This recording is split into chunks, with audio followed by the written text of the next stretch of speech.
Ketua Tim Panitia Khusus Dewan Perwakilan Rakyat Kabupaten Aceh Barat, Ramli, mengalami bengkak pada jari kelingking kanan.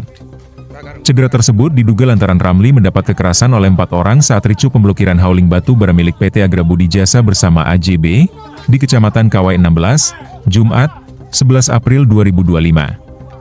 Ramli menjelaskan, saat kejadian dirinya sedang berada di lokasi pemberhentian mobil hauling perusahaan. Seorang sopir terlihat keluar dari mobil dengan membawa sangkur dan diduga mengancam warga yang berada di lokasi. Saat itu saya datang dan langsung menghadapi sopir yang bawa sangkur. Saat itu saya sempat ditarik oleh beberapa orang di belakang saya, kata Ramli.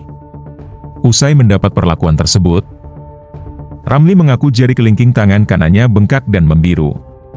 Hal itu diprediksi terjepit saat sedang merebut pisau dari tangan pelaku.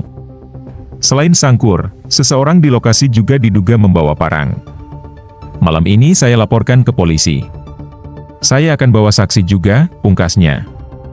Sebelumnya diberitakan, warga dari berbagai kampung di Kecamatan Kawai 16, Aceh Barat, menghentikan hauling batu bara milik salah satu perusahaan tambang yang beroperasi di wilayah tersebut, Jumat, 11 April 2025. Dalam aksi itu, seorang sopir diduga membawa senjata tajam berupa sangkur dan mengancam warga.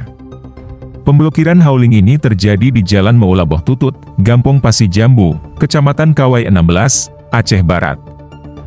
Mobil pengangkut terpaksa diparkir di pinggir jalan.